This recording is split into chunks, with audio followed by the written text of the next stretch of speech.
Assalamualaikum warahmatullahi wabarakatuh.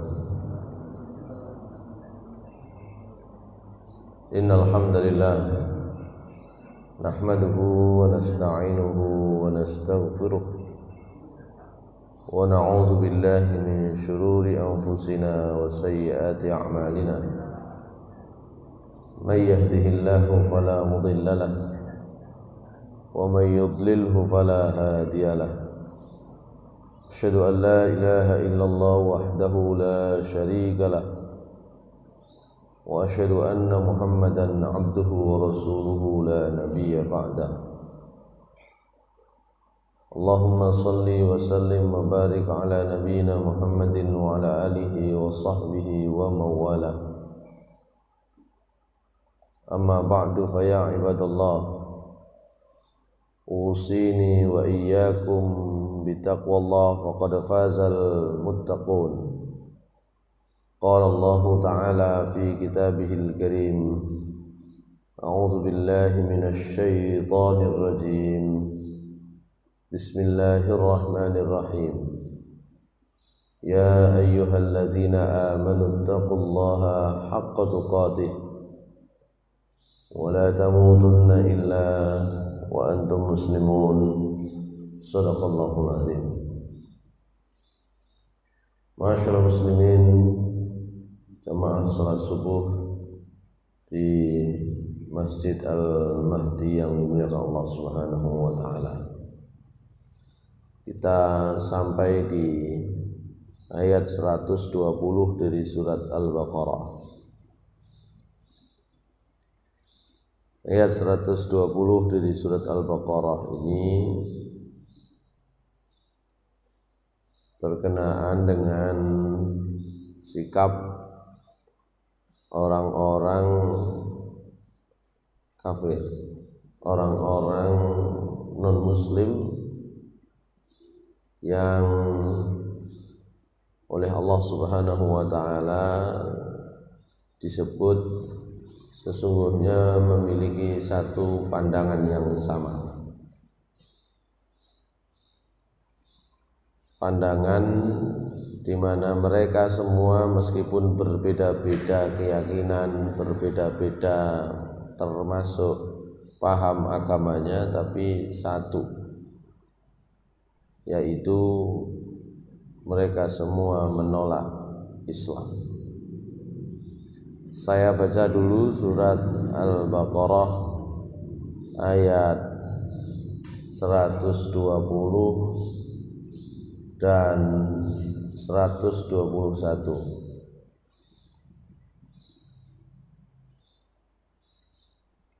A'udzu billahi minasy syaithanir rajim. Bismillahirrahmanirrahim.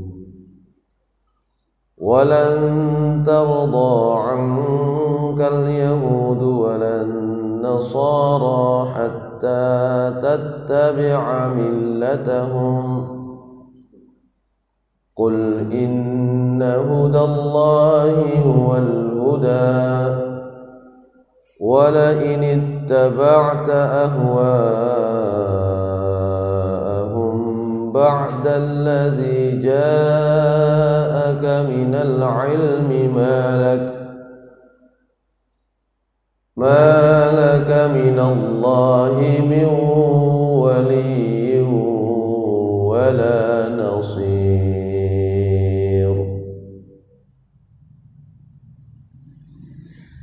Alladzina atainahumul kitaba yatlunahu haqqa tilawatihi ulaika yu'minuna bihi wa man yakfur bihi fa ulaika humul khasirun. Shadaqallahul azim. Kita baca terjemahnya. Walan tarda ankal yahudu walan nasara. Orang-orang Yahudi orang-orang Nasrani tidak akan rela, tidak akan ridho, tidak akan senang angka kepadamu, wahai Muhammad. Ya, termasuk kepada umat Nabi Muhammad SAW. Hatta tattabi'a millatahum, hingga kamu mengikuti agama mereka. Qul inna hudallahi huwal huda. Oleh karena itu katakanlah, wahai Muhammad, inna hudallahi huwal huda, sesungguhnya petunjuk Allah itulah petunjuk yang sesungguhnya. Wala in ittaba'ta ahwa'ahum, dan sungguh jika kamu mengikuti kemauan-kemauan mereka, ba'dalladzi ja'aka minal ilmi, setelah pengetahuan itu datang kepadamu, malaka minallahi min waliyyin wala nasir, maka tidak ada untukmu dari Allah pelindung maupun penolong.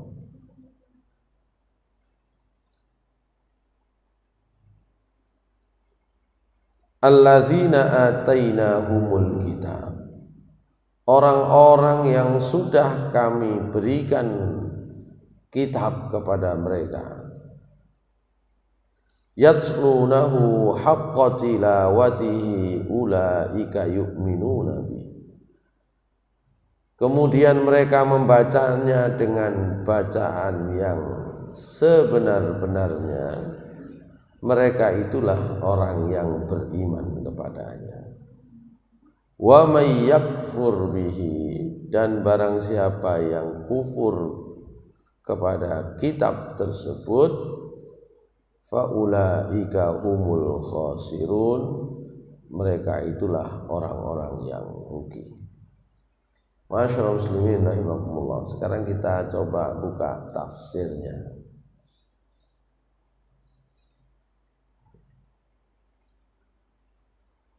Qauluhu ta'ala, firman Allah Subhanahu wa ta'ala, walan tarda 'ankal yahudu walan nasara hatta tattabi'a millatahum qul inna hudallahi huwal huda wala in ittaba'ta ahwa'ahum ba'dalladzi ja'aka minal ilmi ma laka minallahi min waliyyin wala nasir. Kata Imam Qurtubi dalam ayat ini paling tidak ada dua pembahasan. Yang pertama, ketika Allah mengatakan walan tarda 'ankal yahudu walan nasara hatta tattabi'a millatahum, itu maknanya adalah, wahai Muhammad, bukanlah tujuan mereka itu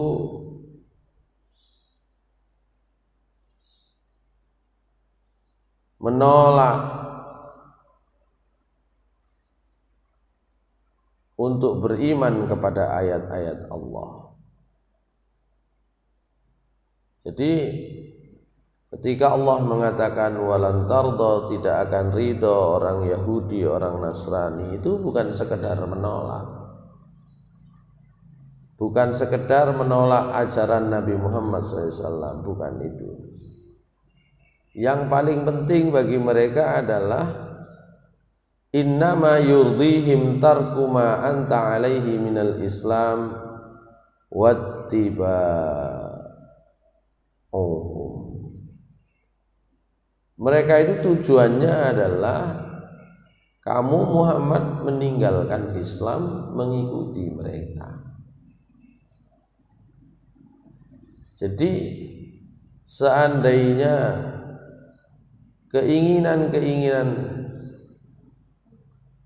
mereka kamu penuhi, selama kamu masih di dalam ajaran Islam, tidak mengikuti mereka, maka itu belum membuat mereka puas.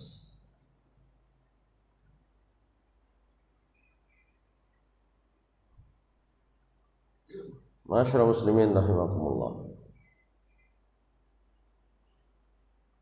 Ini problem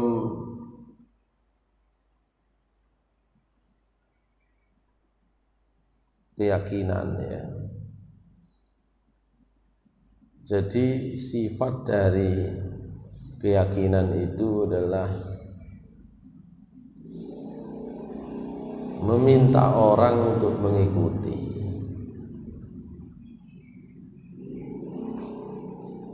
Kalau ada ungkapan yang penting keyakinan masing-masing, itu sebenarnya masih belum selesai. Karena sifat masing-masing keyakinan itu adalah mengajak yang lain. Karena itu di dalam Islam, agama ini diturunkan oleh Allah Subhanahu wa taala, ajaran Islam yang dibawa oleh Nabi Muhammad SAW diturunkan sejak awal untuk didakwahkan dalam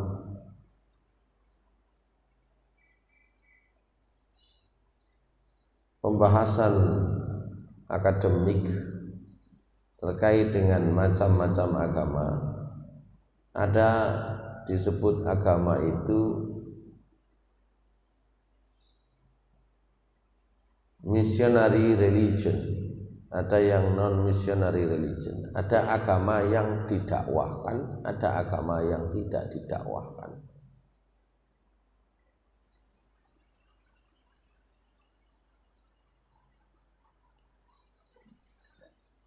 Agama yang didakwahkan itu apa?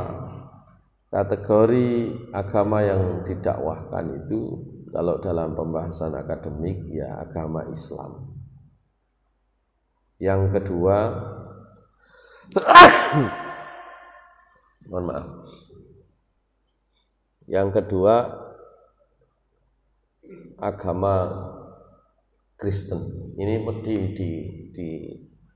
di pembahasan akademik di bangku perkuliahan gitu ya.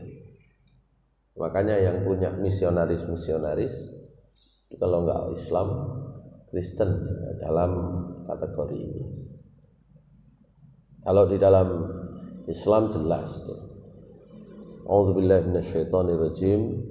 Bismillahirrahmanirrahim. Wal takum minkum ummatun yad'una ilal khair wa ya'muruna bil ma'ruf wa yanhauna 'anil munkar.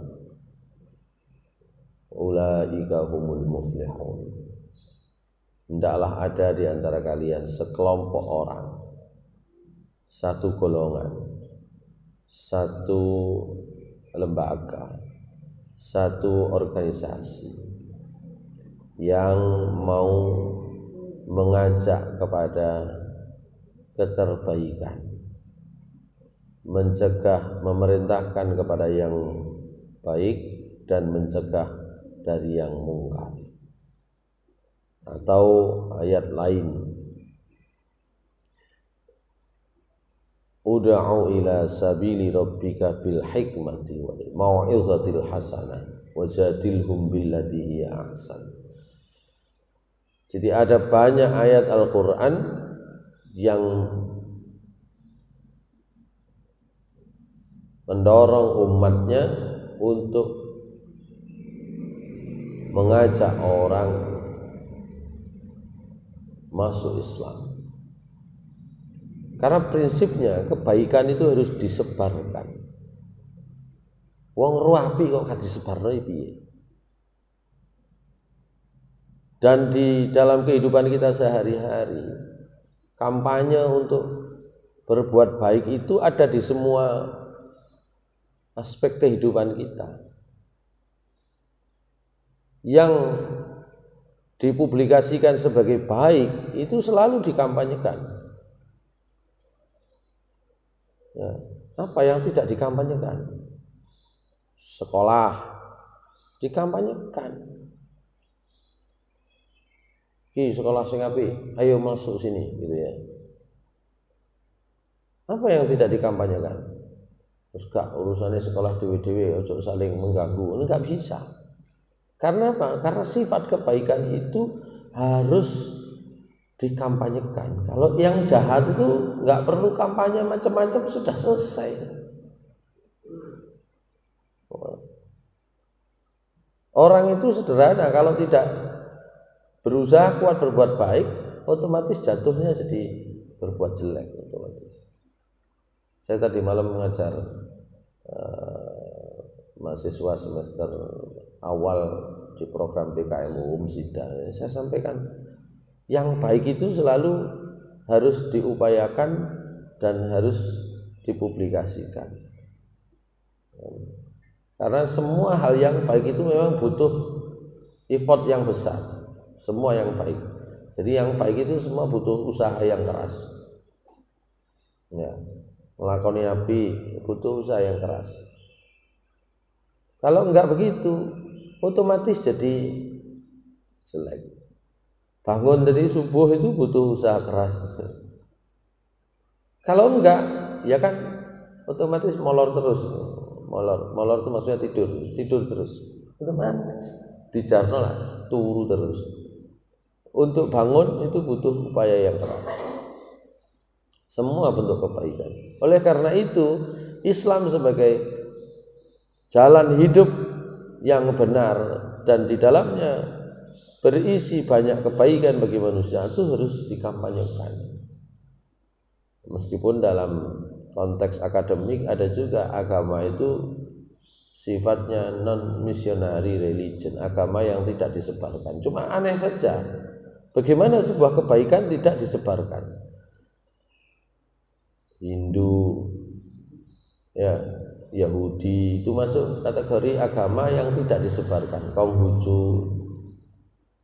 kategorinya begitu. Hampir enggak ada itu pendakwah ayo masuk agama Hindu, ayo masuk agama Yahudi itu.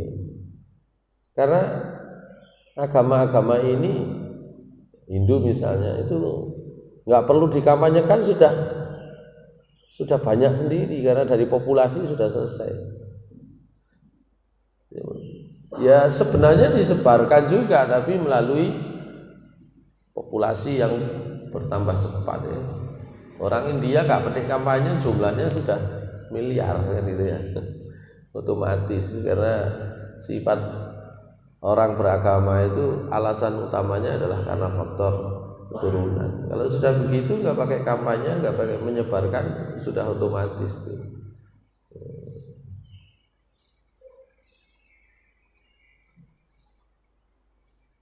Hadirin sekalian dimuliakan Allah Subhanahu wa taala. Itu yang pertama, bahwa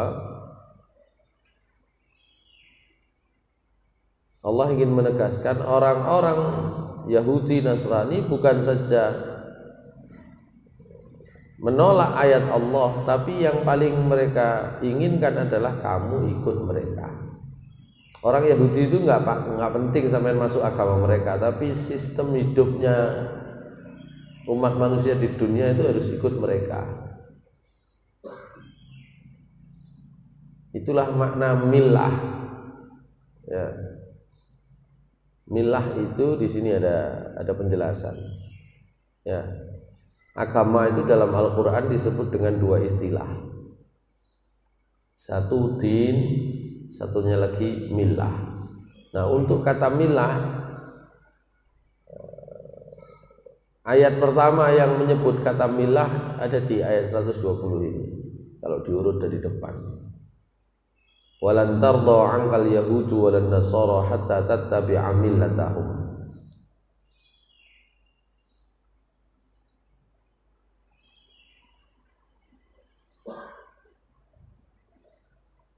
Kata Imam Qurtubi di sini, wal millah ismun lima syara'ahu Allahu li ibadihi fi kutubihi wa ala alsinati rusulihi. Millah itu isi dari syariat Allah yang diturunkan kepada hambanya, baik di dalam kitab-kitabnya maupun di dalam lisan-lisan para rasulnya. Fakanatil millah wasyari'ah sawa, maka millah dan syariat itu hakikatnya sama. Fa ammat dinu faqad farraqa bainahu wa bainal millah wasyari'ah, fa innal millah wasyari'ah ma ta'allahu ibadahu ila fi'lih wad din ma fa'alahu al ibadu an amrih. Adapun agama itu beda dengan millah dan syariat. Kalau millah dan syariat itu ajaran yang manusia itu diminta oleh Allah untuk mengerjakannya, sementara agama itu adalah apa yang sudah dikerjakan oleh manusia dari perintah-perintah itu. Jadi millah itu lebih bisa disebut sebagai paham agama, ya. Karena dia berupa praktek-praktek. Kalau sudah dipraktekkan oleh manusia, maka itu menjadi millah-millah, ya.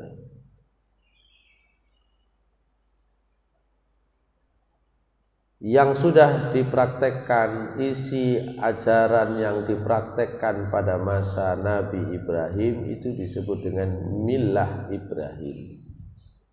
Dan di dalam Al-Quran millah Ibrahim itu menjadi contoh ideal, ya. Millata Ibrahim Hanifa itu menjadi contoh, karena di dalam Al-Quran ada juga millah-millah yang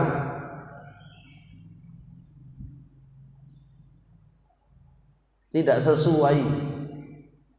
Jadi paham-paham agama yang tidak sesuai dengan yang diinginkan oleh Allah Subhanahu wa taala. Jadi kalau maaf.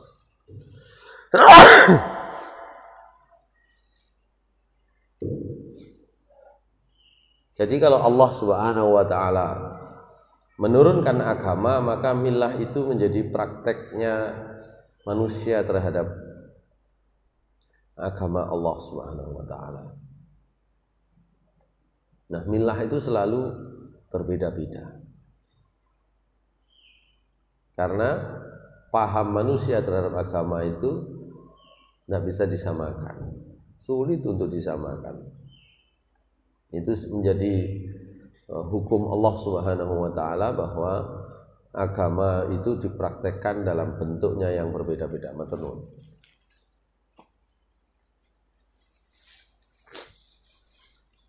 Itu milah dan ad-din, milah dengan agama. Masyaallah muslimin rahimakumullah. Persoalan kedua yang bisa ditarik kesimpulannya dari ayat ini menurut Imam Al-Qurtubi, tamassaka bihadzal ayah jama'atun minal ulama minhum Abu Hanifah wa Syafi'i wa Dawud wa Ahmad bin Hanbalin ala annal kufra kulluhu millatun wahidah. Dari ayat ini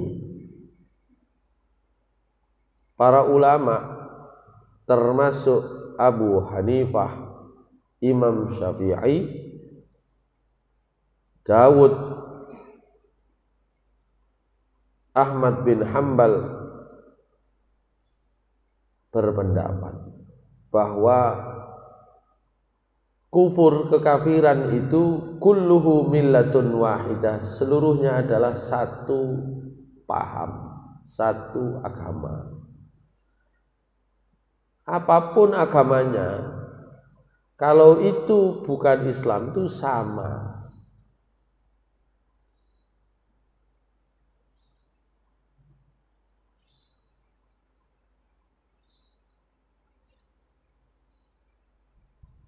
Dasarnya apa? Dasarnya orang Yahudi dan Nasrani itu disebut liqaulihi ta'ala hatta tattabi'a millatahum. Loh, milah mereka. Yahudi, Nasrani itu kan beda. Oleh Allah Subhanahu wa taala disebutkan hingga kamu mengikuti millah mereka. Itu jadi satu, fawahhadal millah. Di sini Allah Subhanahu wa taala tidak mengatakan hatta tattabi'al yahud wa tattabi'an nasara, enggak disebut satu-satu hingga kamu mengikuti Yahudi atau Nasrani. Disebut hatta tattabi'a millatahum, hingga kalian mengikuti millah mereka.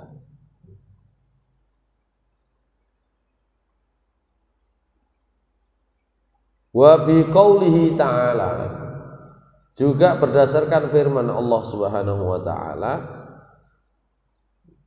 lakum dinukum waliyati, bagimu agamamu, ya, bagi kalian agama kalian, bagiku agamaku. Ku di situ siapa? Nabi Muhammad SAW. Ini kan Nabi Muhammad SAW kan sedang diajak negosiasi dengan orang-orang Quraisy gitu ya. Wes gini Muhammad, kita gantian aja lah. Nanti kalau ada perayaan agamamu saya ikut, kalau ada perayaan agamamu kamu ikut. Ya, sesekali saya datang ke tempatmu beribadah seperti kamu, sesekali kamu ikut saya gitu. Itu kan negonya orang-orang Quraisy. Allah mengatakan lakum dinukum waliyadin. Ajakan semacam itu kan sekarang kan muncul banyak ya. Dan itu kok sama. Allah Subhanahu wa taala memberikan jawaban lakum dinukum waliyadin, bagimu agamamu, bagi kalian maksudnya, dan bagiku agamaku.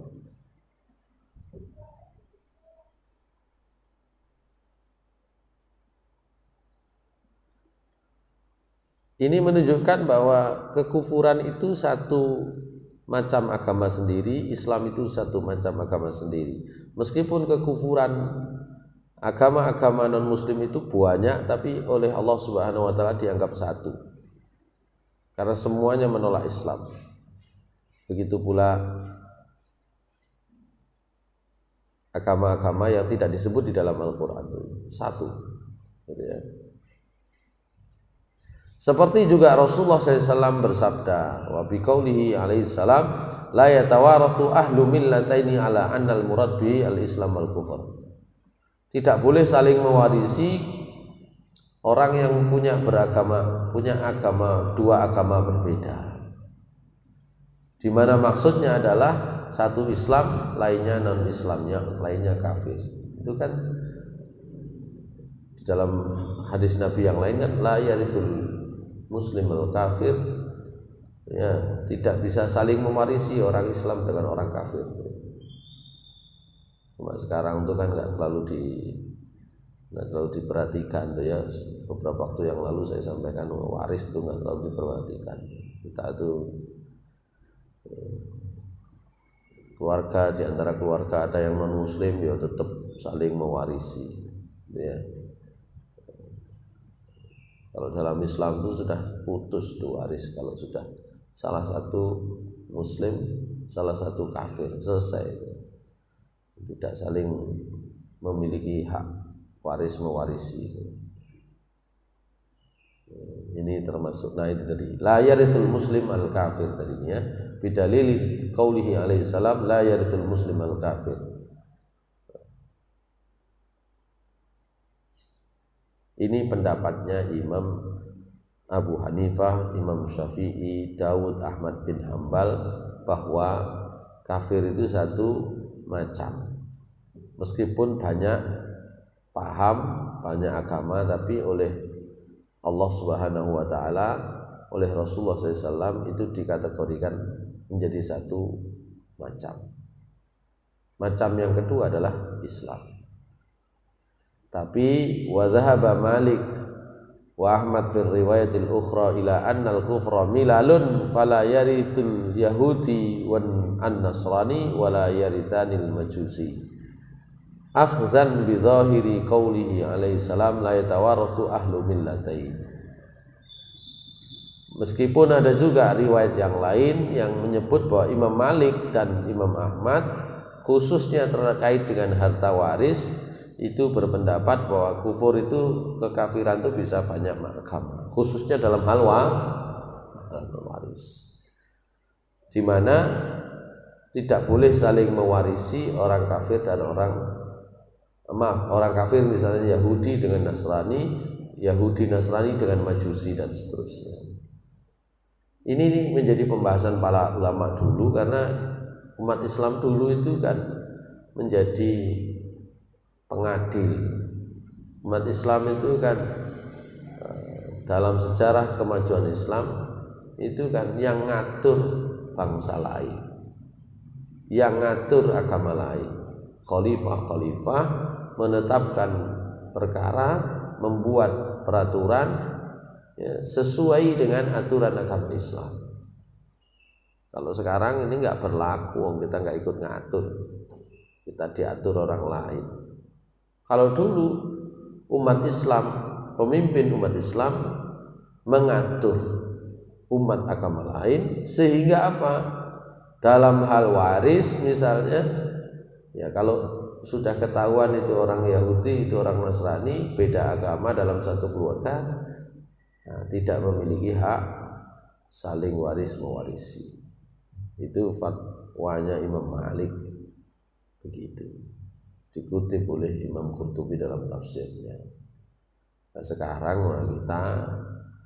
kita nggak ikut ngatur, karena nggak ikut ngatur hukum waris ya sudah.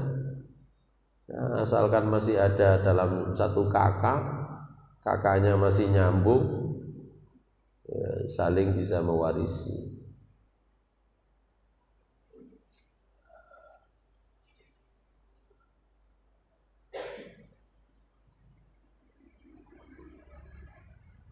Oleh karena itu Imam Malik berpendapat millatahum fal murad bihi al kasrah wa in kanat muahhada fil lafzi bidalilin idafatiha ila dhamiril kasrah.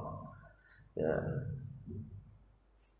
Oleh karena itu kata Imam Malik, meskipun kata millah itu satu, tapi maksudnya banyak, karena kata millah diidofahkan kepada kata hum, kata mereka, ya.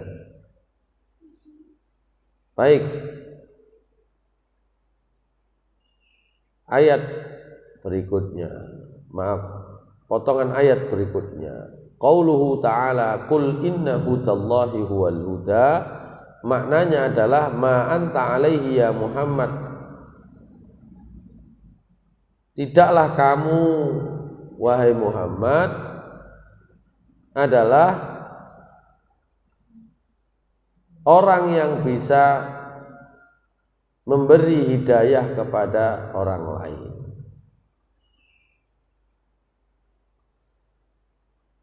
Dan kamu ini wahai Muhammad termasuk orang yang diberi hidayah oleh Allah Subhanahu wa ta'ala. Ma anta alaihi ya Muhammad man hadallahu al-haqqal ladzi yad'uhu fi qalbi man yasha huwal hudal haqiqi. Ya. Apa yang kamu miliki saat ini wahai Muhammad betul-betul hidayah dari Allah, petunjuk dari Allah. Sementara yang mereka akui itu adalah bukan petunjuk Allah yang sebenarnya. Ini penegasan dari Allah kepada Nabi Muhammad dalam makna penguatan, karena Nabi Muhammad SAW itu kan mendapatkan tantangan Nabi Muhammad SAW itu selalu mendapatkan tantangan. Kamu siapa Muhammad? Jadi kena ngono wong itu saged ciut. Ya. Kita mendapatkan, saya tidak ngomong wahyu lah, wahyu sudah selesai. Ilmu misalnya. Jenengan belajar teng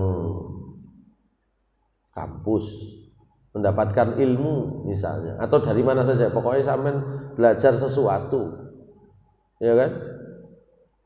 Belajar sesuatu itu sampean sudah bisa paham tentang apa yang kita pelajari, itu bisa paham.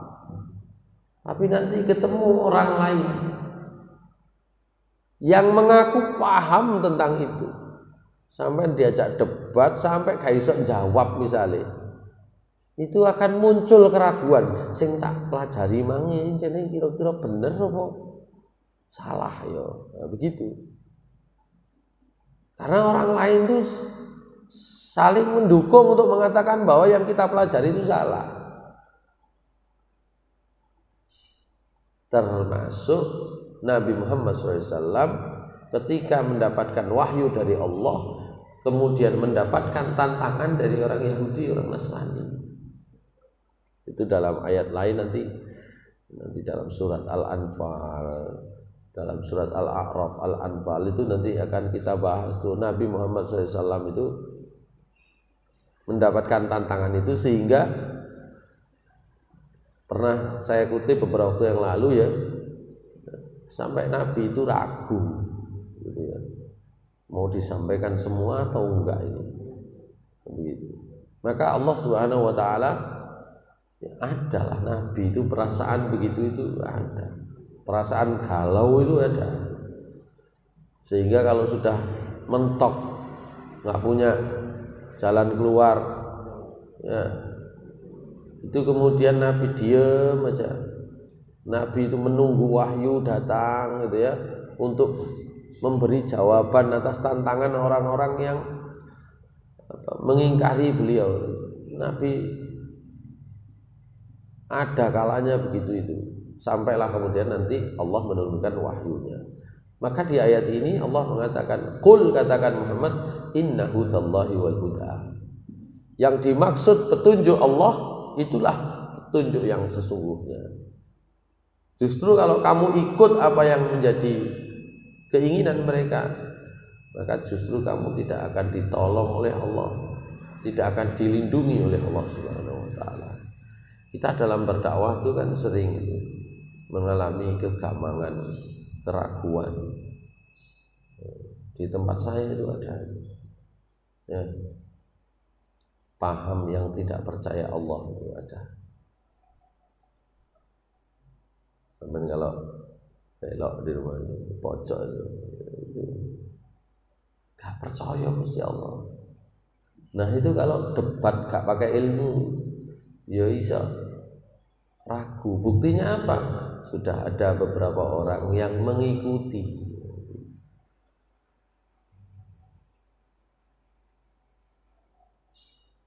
Nek KTP ini sih Islam tulisannya, tapi isi keyakinannya enggak begitu. Kaono Allah itu. Allah itu apa? Muhammad itu Islam itu Arab itu. Ada begitu. Padahal Abu Jahal ya Arab kan gitu ya.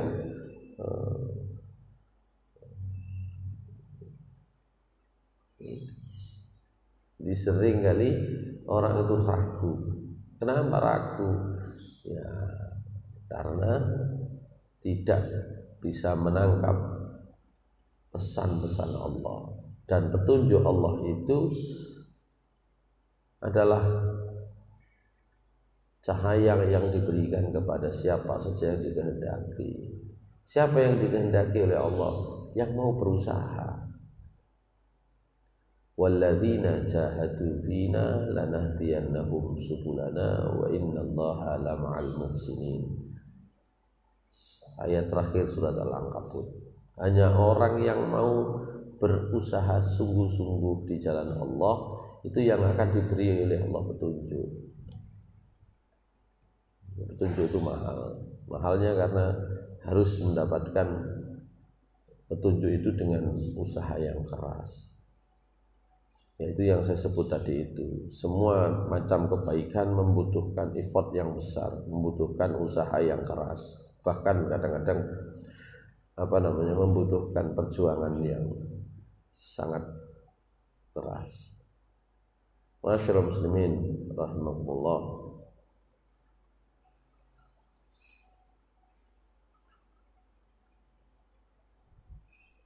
Di ayat berikutnya Allah mengatakan allazina atainahumul kitaba yatlunahu haqqa tilawatihi ulaika yu'minuna bih. Kalau dibalik kalimatnya, orang beriman itu adalah orang yang kalau sudah diturunkan kitab kepada mereka itu mau membacanya dengan benar. Kalau dibalik itu kan gitu. Orang-orang yang kami berikan, yang sudah kami berikan kepada mereka Alkitab, kemudian membacanya dengan cara yang benar, bacaan yang benar, mereka itulah yang beriman. Nah, kalau dibalik, orang yang beriman itu orang yang mau membaca kitab yang sudah diturunkan oleh Allah kepada mereka dengan sebenar-benarnya. Jadi kalau itu dikenakan kepada orang Yahudi Nasrani itu relevan karena oleh Allah Subhanahu wa taala sudah dinilai mereka itu sudah tidak membaca kitab mereka dengan jujur, dengan benar. Banyak yang disembunyikan. Nah, kalau ditujukan kepada kita juga begitu. Kalau mau disebut orang yang beriman kepada Allah, maka yang sudah diturunkan oleh Allah berupa Al-Quran ini dibaca dengan jujur, dengan benar, tidak dipilih-pilih. Kita itu sering kan membaca ayat Al-Quran itu dipilih sing enak tok, sing susah, sing soro, sing membutuhkan kita berjuang diliwati. Kayak narek lingkunganku ono wong Yahudi, wong Nasrani, ono wong ini, gak usah diwaca ayat ini. Ayat ini ayat 120 ini. Walan tardo angkal Yahudu walan Nasara hatta tattabi'a millatahum. Wis gak tau dibahas ayat ini. Kenapa? Gak enak. Gak enak ambek tonggo. Lebih ya tulisan. Atau bukan hanya karena gak enak ambek tonggo terus kemudian nggak dibaca, bahkan dibolak-balik maknanya, itu Allah Subhanahu wa taala sudah mengingatkan. Orang beriman itu membaca apa yang sudah diturunkan, diberikan oleh Allah berupa kitab dengan sebenar-benarnya. Ya tentu saja bukan berarti kalau membaca ayat ini mengabaikan ayat yang lain. Ya, ayat ini hanya ingin menjelaskan bahwa pandangan kita yang tidak sama, keyakinan kita yang tidak sama, itu nggak akan ketemu. Dan bukan hanya nggak akan ketemu, sebenarnya orang lain tuh pingin kita itu ikut mereka, gitu loh. Bukan sekedar udah biarin keyakinan kita beda masing-masing, enggak hanya itu. Allah ingin mengatakan bahwa bukan hanya berbeda, tapi mereka itu pinginnya itu kita itu ikut mereka, gitu loh. Nah ini yang nggak disadari. Sebagaimana kita juga sesungguhnya ingin mengajak mereka kepada kebaikan Islam. Kita harus jelas bahwa Islam itu memang didakwahkan, harus didakwahkan, tidak bisa dibiarkan begitu saja. Menengahi gak usah didakwahkan, itu nggak bisa. Masyaallah muslimin rahmatullah.